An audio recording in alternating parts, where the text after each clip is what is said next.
ये कह रहा है, क्या है क्वेश्चन, नया टाइप है कि ये एक दुकानदार किसी वस्तु, तो यहाँ पर क्या लिखेंगे अपन, प्राइस। एक साइड लिखना प्राइस और एक साइड लिखना आर्टिकल। ठीक है, एक साइड हमने क्या लिख दिया प्राइस और एक साइड लिख दिया आर्टिकल। तो देखो कह रहा है एक दुकानदार किसी वस्तु के 10 नग 8 रुपए में खरीदता है। तो रुपए कितने, 8 है, और कितने नग खरीदता है, 10। ठीक है, अब देखो दोबारा, और 8 नगों को 10 रुपए में बेचता है। तो बेचता कितने में, 10 में, कितने नग, 8, है ना। तो अब यहाँ पर क्या करना होता है कि आर्टिकल को सेम बनाना होता है। क्या करना होता है, आर्टिकल को सेम बनाना है। तो आर्टिकल सेम बनाना, तो देखो कैसे बनाएंगे, इस 8 का गुणा इधर कर दो और 10 का गुणा इधर कर दो, है ना। तो ऐसे कर देते हैं, देखो 8 का गुणा इधर कर देंगे और 10 का गुणा इधर कर देंगे नीचे, और इसको काट देते हैं। देखो तो ये हो गया 80 और ये हो जाएगा कितना, 8 64, तो ये 64 बन गया, है ना। इधर देखो 10 गुणा 8 80 हो जाएगा, है ना, और 10 का गुणा इधर करोगे 100 हो जाएगा। ये सीपी खरीदे थे और ये क्या थे, बेचे थे, 10 बेचे थे। तो बस अब बताना है हमें क्या, लाभ प्रतिशत बताओ। तो सीपी कितना है 64 और एसपी कितना है 100, तो कितना लाभ हो गया बताओ, 64 और 100, है ना। तो अपन लेकिन 64 से 100 70 नहीं 6 और 36 का लाभ हो गया। देखो खरीदा 36 में था और बेचा कितने में है, 100 में, ज्यादा में बेच दिया, तो लाभ होगा 36। कितने पर हुआ, 64 पर, तो 100 पर कितना होगा। बस अब इसको सॉल्व कर देंगे, हमारा आंसर आ जाएगा। देखो सॉल्व कर दो, है ना, 2 4 से कर दो, 4 एकम 4, 2 बचे 4 एकम 4, 2 बचे 4 6 24 और 4 9 36, है ना। फिर 4 से काटेंगे 4 को 16 और ये 25, 25 नंबर 100 225 बटे में 4, अब भाग दे देते हैं। देखो 5 56 सही 1/4 है, 56 सही 1/4, 4 पंजे 20, 4 पंजे 20, 2 बचे 4, फिर बचेगा कितना, 4 6 24, फिर 4 दूनी 8, 56 सही 2/2। हाँ तो देखो इसको इससे काटेंगे तो कितना आएगा, 56 सही 1/4, ऐसे ही 56 सही 1/4, लेकिन ऑप्शन में हमारा क्या है 1/4 को क्या लिख दिया 0.25, आंसर है 56.25। हाँ तो देखो क्वेश्चन नंबर 109 कह रहा है रुपए 5 में 6 की दर से। तो प्राइस, पहले प्राइस लिखेंगे फिर लिखेंगे आर्टिकल। तो प्राइस कितनी है, देखो 5 रुपए में 6 आर्टिकल। फिर कह रहा है 5 रुपए में 4 के भाव से।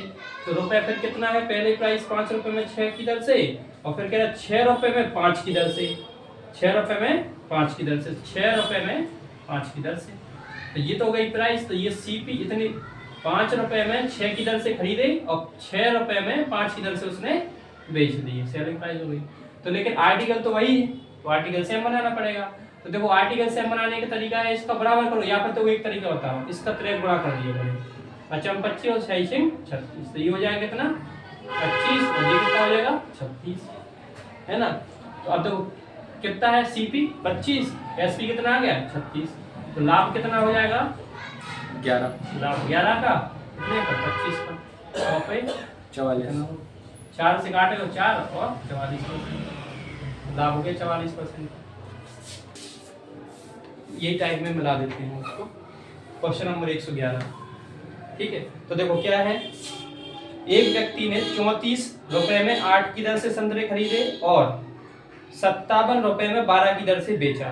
तदनुसार 45 का लाभ, रुपए 45 का लाभ कमाने के लिए उसे कितने संतरे बेचे। तो देखो इसमें तुम्हें क्या करना है, पहले तो हम लिखते हैं प्राइस और फिर लिखते हैं आर्टिकल।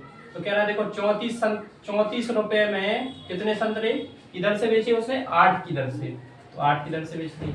फिर कह रहा है क्या कि 57 रुपए में, फिर दोबारा देखो 57 रुपए में कितने की दर से, 57 रुपए में कितने की दर से, 12 की दर से उसने बेच दिए। तो ये तो सीपी हुआ हमारा और ये एसपी हुआ।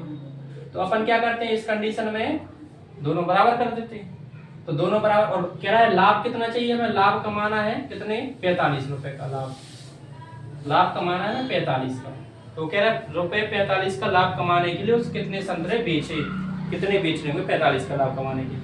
तो देखो इसको बराबर करना है, तो या तो 12 का इधर कर दो या फिर तुम जैसे देखो बात इसका कितना एलसीएम आ जाएगा 24, 3 गुना इधर कर दो और 2 गुना इधर कर दो, देखो 24 हो गया दोनों जगह। तो 24 हो गया, इसको काट दो, तो 3 का करेंगे तो 4 3 12 और 3 3 10, 102 हो गया ये। इधर देखो 57 दूनी करेंगे तो 114 हो जाएगा, देखो 2 7 14, 1 2 5 10 और 1 11, 114। अब मुझे बताओ नहीं 100 2 5 10 114, ठीक है। 2 7 14 हाँ से लाई 1 5 दूनी 10 और 1 11। हाँ तो देखो यहाँ से तुम्हें दिख रहा होगा जी 102 रुपए है और ये कितना रुपए है 114। तो देखो कितने आर्टिकल हैं टोटल, 24 आर्टिकल है। तो मतलब तुम देखोगे 2 से 14 यानी 12 रुपए में कितने आर्टिकल, 24। जो 12 रुपए का अगर सीपी देखें अपन या अंतर डिफरेंस देखें वो कितने का है, 24 के बराबर है। तो हमें 1 रुपए में अगर जैसे 24 संतरे बेचे उसने, इसके हिसाब से कितना लाभ हो रहा है, देखो लाभ कितना हो रहा है 14। अगर वो 12 ही मतलब 24 खरीदे और 24 बेच दे, खरीदे 102 में और बेचे कितने में 114, तो लाभ कितना हो जाएगा 12 रुपए का। तो हमें लाभ चाहिए कितना 45 रुपए का। तो 1 रुपए का लाभ के लिए क्या करेंगे हम, 1 रुपए का लाभ के लिए 24 बटे में या 12 से काट दो 2 रुपए आ जाएगा, देखो यही काट दो, 12 ही कम 12 12 दूनी 24। मतलब 1 रुपए का बेचेंगे तो 2 का लाभ हो जाएगा। तो 45 रुपए लाभ चाहिए तो कितने चाहिए, 90 संतरे बेचने पड़ेंगे, 2 गुना कर दिए। क्वेश्चन नंबर ये 108, ठीक। यदि मेज का मूल्य 25% बढ़ाया जाता है तो व्यक्ति 2500 रुपए में 25 मेज कम खरीद पाता है। जैसे फॉर एग्जाम्पल जैसे मान लो शक्कर है या चावल, मान लो चावल अपन खरीद के लाते हैं 50 रुपए किलो, ठीक है। तो 50 रुपए किलो के हिसाब से अपन लाते हैं पर केजी 50 रुपए केजी, ठीक है। 50 रुपए पर केजी अपन खरीद के लाए, अपन ने क्या दिया 8 दिन के लिए हमें 2 किलो चल जाएगा, तो 100 रुपए के चल गए, ठीक है। अब भाव हो गया क्या कम, भाव हो गया मान लो 40 रुपए केजी और तुम्हें रुपए खर्च करना है वही 100 रुपए, चावल पे 100 रुपए तुम रखते हो हर महीने हर 8 दिन के लिए। तो इसका मतलब अब चावल ज्यादा आ जाएंगे क्योंकि 40 रुपए ही तो मिल रहे हैं, तो 2 किलो कितने का आ जाएगा 80 की, तो अब आधा किलो और एक्स्ट्रा आ गए, तो अब खपत तुम्हारी क्या हो जाएगी, बढ़ जाएगी, समझ रहे हैं। तो जब क्या होता है मतलब क्वांटिटी और प्राइस ये एक दूसरे कैसे होते हैं, इनवर्सली प्रोपोर्शनल। क्वांटिटी और प्राइस एक दूसरे के उल्टे होते हैं, ठीक है, व्युत्क्रमानुपाती इनवर्सली प्रोपोर्शनल होते हैं। प्राइस बढ़ेगी क्वांटिटी, अब जैसे मान लो ये 60 का 50 का मिल रहा है, अब मान लो ये आगे चल के 80 का मिलने लगे, तो अपन को खाना कम करना पड़ेगा, तो खपत कम कर देंगे।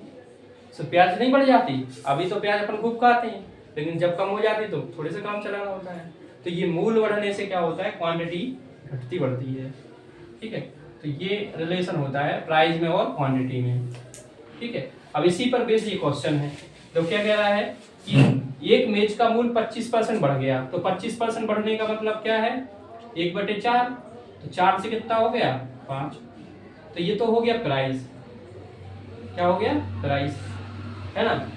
और एक व्यक्ति 25,000 में 25 मेज कम खरीद पाता है, देखो मूल्य बढ़ गया यानी चावल का मूल्य बढ़ गया तो अपन कम खरीद कर ला पाएंगे घर पे, पैसे तो उतने ही।